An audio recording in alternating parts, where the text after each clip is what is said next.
They're taking people. No evidence, no trial. Mahmoud Khalil, Marwan Marouf, Sami Hamdi. The names multiply again and again, speak and vanish. But the crackdown doesn't stop with individuals. It reaches every single institution. Universities expel students for protesting. Border agents interrogate and detain journalists. Political commentators are accused of incitement. In France, Muslim groups are dissolved. In Germany, protests are shut down. In Britain, activists are surveilled. In America, states pass anti-BDS laws, and dissent is called anti-Semitism. The message is clear. Muslim solidarity is a threat. The executive order signed by the President earlier today, protecting the nation from foreign terrorist entry into the United States, to eliminate vulnerabilities that radical Islamist terrorists can and will exploit for destructive ends. Political prisoners, mass monitoring, smear campaigns. This is the playbook of every tyrant, refined and reignited, targeting the most visible and impactful representatives of a cause to take the wind out of its sails. But Muslim solidarity is only a threat to oppressors, and it's a superpower for resistance, for justice. Here are 3 prisoners across 3 eras that you have probably never heard about. Let's uncover time-tested tactics of defiance to resist intelligently. Post 9/11, America perpetuated one thing. Muslims are barbaric, backwards, and do not belong here. New rulings criminalized ordinary religious and political life. Under the Patriot Act, terrorism was redefined. Speech, association, and even charity, anything could make you a terrorist. Mosques and MSAs came under FBI surveillance. Charitable assets were frozen on secret evidence. Normal routines, now under scrutiny. Muslims learned that attending the wrong mosque, donating to the wrong charity, or speaking at the wrong event could make you a suspect. This was the architecture of the law: vague definitions, secret evidence, retroactive application. Sound familiar? 14 centuries ago, another empire tried to control Muslim political and religious life through the same tactics. O people of Kufa, I am Al-Hajjaj bin Yusuf. I see your heads ripe for harvest. I see blood between turbans and beards. Gather no crowds, hold no councils. I do not threaten what I do not carry out. I shave only to cut the skin. Al-Hajjaj was a governor notorious for his brutality. He hung men on his own whim, no trial, no justification. He routinely imprisoned men, women, and children, starved and forced to remain naked in harsh conditions. When he entered a village, death followed. Severed heads were displayed as a message. Defiance of Al-Hajjaj would not be tolerated. Enter Saʿid bin Jubayr, barely 35, a scholar of fiqh, hadith, tafsir, inheritance law. His knowledge deep, his faith still. Students travelled on foot, miles upon miles, to sit at his feet. Al-Hajjaj needed religious legitimacy for his policies. He wanted a scholarly sign-off, but Saʿid held firmly to the Book of Allah, and he refused. Amidst this brutal regime, a rebellion ignited, and Saʿid joined based on the Islamic obligation to oppose injustice. After the rebellion was stamped out, he fled underground. Some say he escaped to Mecca and lived in a nearby valley, performing Umrah away from notice. Others claim he hid on the outskirts of Kufa, offering spiritual counsel in secrecy. Al-Hajjaj's spies looked for him relentlessly, to no avail. He moved between safe houses. He continued teaching through trusted students. He maintained the transmission of knowledge despite state surveillance. The community ensured his family received financial support. Al-Hajjaj's men offered money for information, but the people stood firm in protecting him. Over a decade later, he was eventually captured and brought before Al-Hajjaj. Al-Hajjaj reveled in bloodshed and humiliation. He asked Saʿid to choose his method of execution. Saʿid responded that earthly choices belonged to Al-Hajjaj because ultimate judgment belonged to Allah. When guards prevented him from facing the Qibla for a final salah, Saʿid recited, "Wherever you turn, there is the face of Allah," teaching Quran until his last breath. Saʿid lives. His legacy persists in every major hadith collection. His tafsir remains studied today. The political order that killed him collapsed. The knowledge he preserved continues. The oppressors do not invent new sins. They borrow the old ones, annotate their playbook, and call it progress. Over a millennium on from Al-Hajjaj, France invades Algeria, carrying the old cruelty in new uniforms. Il ne faut pas courir après les Arabes. Il faut les empêcher de semer, de récolter, de pâturer. These are the cold words of General Bugeaud, who legitimized famine and scorched earth as tools of conquest. Under his command, French troops would burn villages, seize flocks, drive whole families into caves, and seal the openings until the smoke suffocated them. The Quran and other manuscripts were thrown onto the streets and set on fire. Wells poisoned, olive groves uprooted. The French called it a civilizing mission.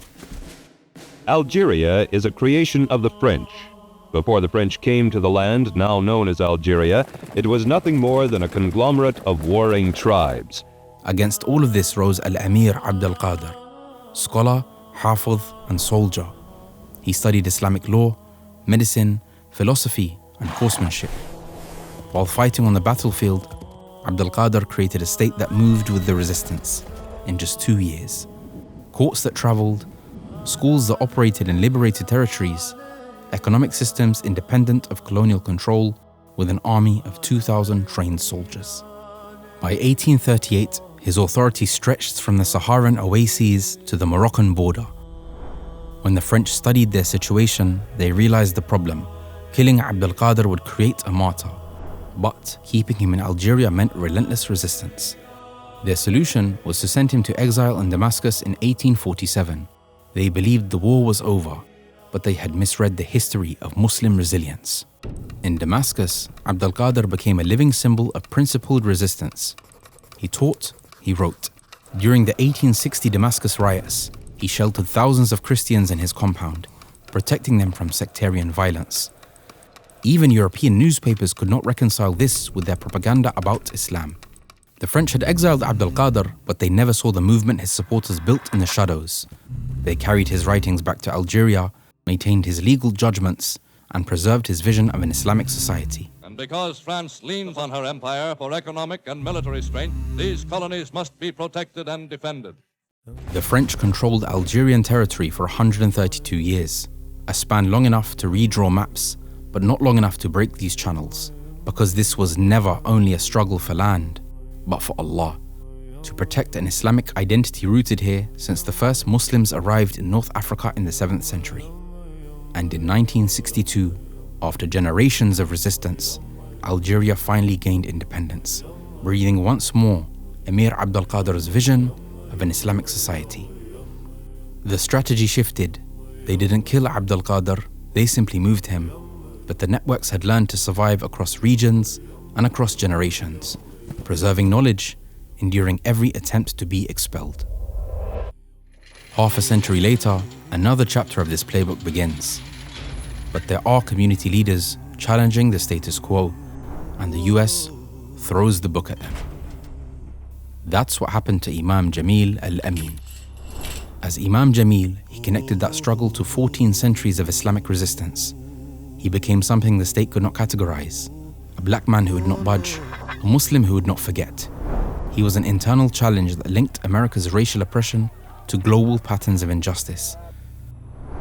I would believe that the civil rights movement of the United States would be far better off if you of Channel 5 television and all other television stations and the press in general would say to Mr. Carmichael and Mr. Brown, our facilities are going to be used for a better use than your propaganda against the United States of America. Then came the accusation. 2 deputies shot, a courtroom thick with contradictions, witnesses recanting, evidence unraveling, another man confessing. Yet, he received life without parole. The state knew from history that imprisonment alone wasn't enough. They placed him in solitary confinement, transferred him repeatedly to break connections with supporters, and housed him over 1,000 miles from his community. But the community had also learned from history. They maintain his commissary fund using methods that assume financial surveillance. They preserve and distribute his writings through structures that expect infiltration.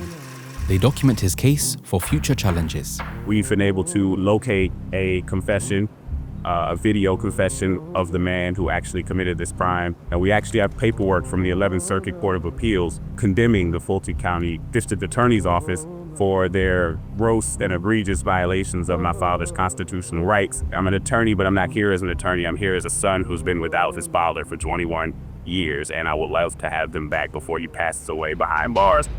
In custody, cancer overtakes him, met only by the state's quiet neglect. And on November 23rd, 2025, he dies imprisoned, far from his Georgian community. Allah yarhamu.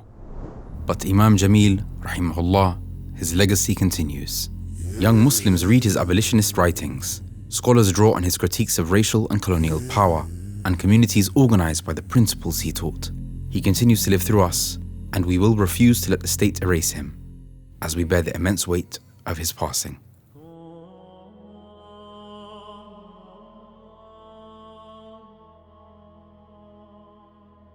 Prophet, peace and blessing be upon him, told his companions, if a man were to bathe himself in a stream 5 times a day, how much dirt would be left? They say of no significant amount. He said that is likened unto prayer. He said it is prayer that distinguishes belief from unbelief. It is prayer that distinguishes unbelief from belief. The Prophet, peace and blessing be upon him, says, know that everything on earth will rust.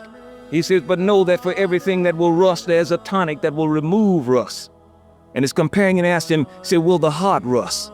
He said, know ye also that the heart will rust, but the tonic that removes rust from the heart is prayer. And so prayer is not an arbitrary thing.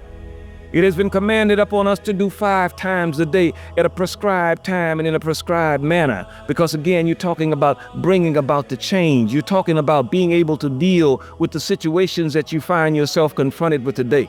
You're talking about addressing yourself directly to the drug problem. You're talking about addressing yourself directly to the immorality that exists in society today. These are the things that are bringing people down. It is self-oppression. It is voluntary slavery to your passions and to your appetite that holds you back. New century, same playbook. Execution becomes exile. Exile becomes detention without end. They refine their methods, from silencing a single voice, to dismantling entire systems, to criminalizing thought before it's even spoken. But survival has never been passive. Saeed's supporters built secret routes and hidden homes for one scholar. Abdelkader's students carried his teachings across borders in memory and manuscript.